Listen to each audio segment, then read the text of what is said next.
Assalamualaikum warahmatullahi wabarakatuh. Kita kembali belajar OSN Fisika pada chapter 6 pertemuan ke-6. Kita masih melanjutkan pembahasan soal-soal pada dinamika gerak rotasi. Semoga kita selalu diberikan nikmat kesehatan, kekuatan, juga keluarga kita, sehingga kita dapat melakukan kegiatan sehari-hari seperti biasanya.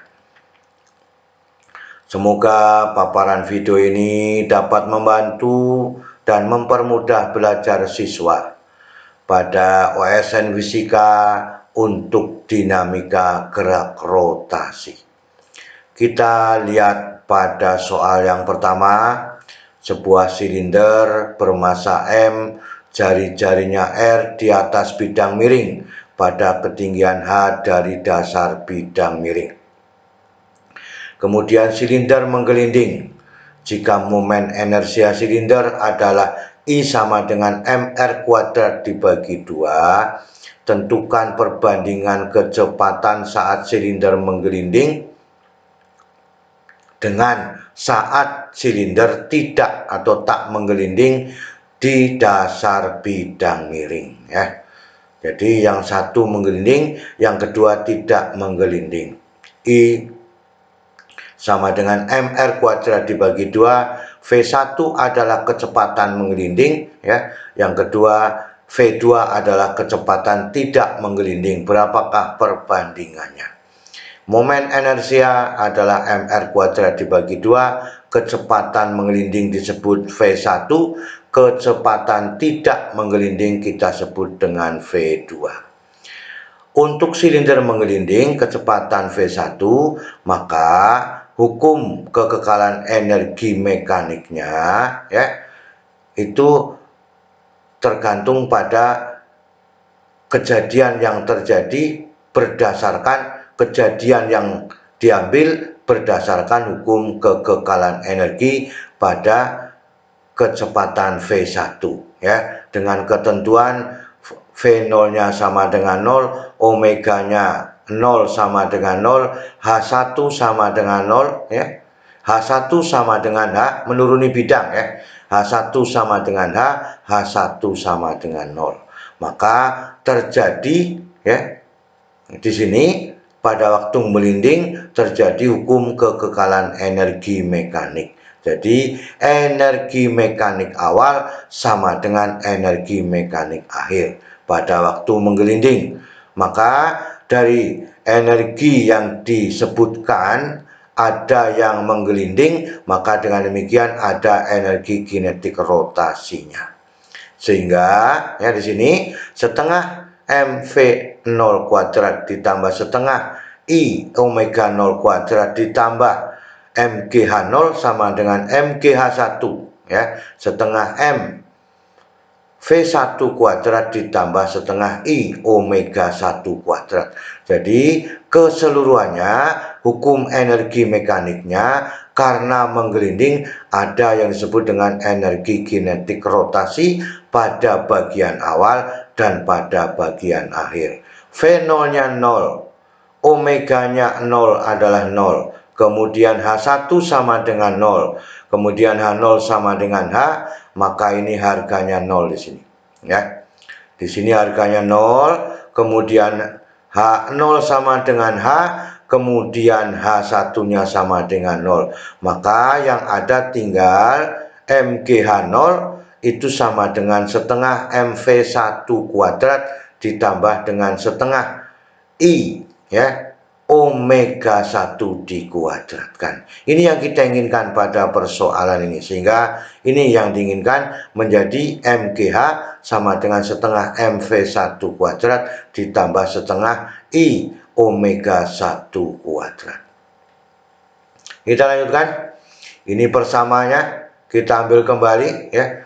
Omega kuadrat sama dengan V1 kuadrat dibagi dengan R kuadrat. V1 itu kecepatan linier sebanding dengan omeganya, kecepatan sudutnya. Maka omega 1, ya, kuadrat sama dengan V1 kuadrat dibagi dengan R kuadrat.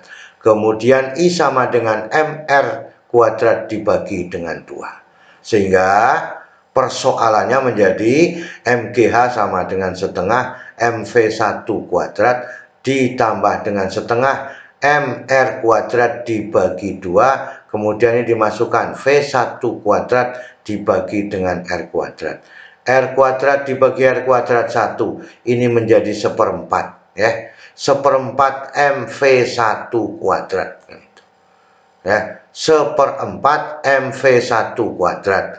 Maka menjadi 3/4 MV1 kuadrat. M dibagi M adalah 1, ya. Kemudian persamaannya menjadi V1 kuadrat sama dengan 4 GH dibagi dengan 3, atau V1 sama dengan akar dari 4/3 GH. Ini pada waktu menggelinding, ya. Maka ada energi kinetik rotasinya. Sekarang kita lihat pada benda yang tidak menggelinding, ya, berarti hanya ada gerak translasi. Sehingga energi mekanik pada awal juga sama dengan energi akhirnya, energi mekanik pada waktu akhirnya.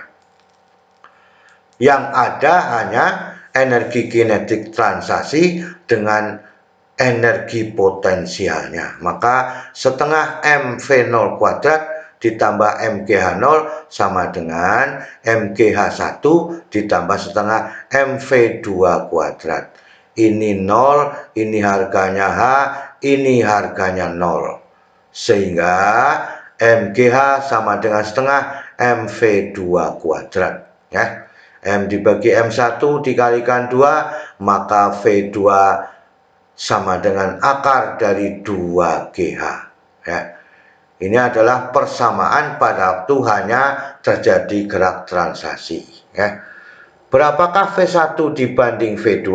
V1-nya sudah ada, V2-nya juga sudah ada, maka, ya, GH dibagi GH-nya dibagi GH juga 1, maka kita tinggal mengambil angka-angkanya saja. V1 dibagi V2 sama dengan akar 4/3 dikalikan dengan, ya, akar 1/2, ya. Ini dibalik, ya. Maka menjadi, ya, akar dari 4/6 atau V1 dibanding V2 itu sama dengan akar dari 2/3. Inilah perbandingan kecepatan pada waktu menggelinding dan pada waktu tidak menggelinding. Harganya adalah sebanding dengan akar dari 2/3. Inilah yang diinginkan pada soal nomor 1. Kita lihat pada soal nomor 2. Perhatikan sistem di bawah. Sebuah massa M diikatkan dengan 2 tali ke sebuah tongkat vertikal, ya.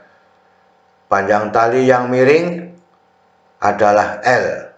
Tali kedua dalam keadaan horizontal atau mendatar. Sistem kemudian diputar dengan kecepatan sudut omega terhadap sumbu putar tongkat vertikal. Sedemikian sehingga kedua tali memiliki tegangan yang sama besarnya.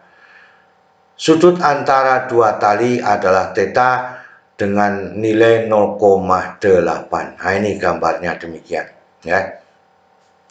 Ini mendatar membentuk sudut theta kemudian diputar, ya, berlawanan jarum jam, ya. Yang A gambar diagram gaya pada benda M. Yang B besar tegangan tali, nyatakan dalam mg. Asumsikan kedua tali adalah sama, ya. Berapakah kecepatan sudutnya yang memberikan keadaan di bawah sini, ya. Maka dengan demikian pembahasannya kita lanjutkan, ya. Gambar diagram gaya pada benda M. Nah, inilah yang terjadi pada benda M. Diagram gayanya terjadi, ini membentuk sudut theta, maka T2-nya itu ada resultan T2 sin theta dan ada T2 cos theta. Ini tali mendatar adalah T1 ya. Jadi ada dua buah gaya yang menyebabkan benda itu berputar, T1 dan T2 cos theta. Ini petunjuk arahnya, yang vertikal adalah Y, yang mendatar adalah X. Ini adalah panjangnya L yang nih pada sisi miring, maka di sini R-nya tali yang mendatar itu memiliki harga L cos theta. Karena di sini adalah L, ini adalah sin, maka yang di sini adalah L cos theta. Maka sin theta kita ambil 0,8, cos theta adalah 0,6. Kita lihat persoalnya pada yang B. Tegangan tali nyatakan dalam mg. Asumsikan tegangan talinya sama, maka T1 dengan T2 cos theta itu berhadapan dengan gaya sentripetal. Jari-jari lintasan adalah R sama dengan L cos theta. Maka hubungannya V dan omega itu menjadi V sama dengan R dikalikan dengan omega, maka V kuadrat itu sama dengan omega 1 kuadrat dikalikan dengan R Sehingga resultan yang terjadi pada sumbu X di sini, yang searah sumbu X itu adalah T1. Nah ini ya, T1 ditambah T2 cos theta sama dengan mv kuadrat dibagi dengan R. Ini adalah bentuknya, persamaannya, sehingga kalau ini R-nya kuadrat dibagi dengan R, masih ada M omega kuadrat dikalikan dengan R. Kita lihat di sini ya. Maka R-nya adalah L cos theta M omega kuadrat L cos theta. Ini persamaan yang sejajar dengan sumbu X atau arah mendatarnya. Sehingga 0,6 cos theta 0,6 0,6 dikalikan T2 sama dengan ini adalah 0,6 0,6 M omega kuadrat dikalikan dengan L. Ini adalah persamaan yang pertama Kita lihat pada persamaan yang kedua. Selanjutnya kita ambil maka T2 yang persamaan pertama tadi kita tuliskan kembali, T1 ditambah 0,6 T2 sama dengan 0,6 M omega kuadrat dikalikan dengan L pada persamaan yang pertama. Sekarang kita lihat pada persamaan yang lain, yaitu searah sumbu Y atau vertikalnya. Maka pada sumbu Y menjadi T2 sin theta sama dengan mg, kan itu. Sehingga 0,8 T2 sin theta 0,8, maka 0,8 T2 sama dengan mg. Maka T2 itu sama dengan mg dibagi 0,8 sebagai persamaan yang kedua. Sekarang sudah ada persamaan satu dan persamaan kedua, sehingga persamaan 2 digabungkan ke 1. Maka T1 itu ditambah 0,6 dikalikan T2-nya mg dibagi 0,8 sama dengan 0,8 M 0,6 M omega kuadrat dikalikan dengan L Ini yang kita inginkan persoalannya. Maka menjadi 6/8 6G/8 6G/8. Maka dengan demikian T itu ditambah dengan 6G/8 sama dengan 0,6 omega kuadrat dikalikan dengan L.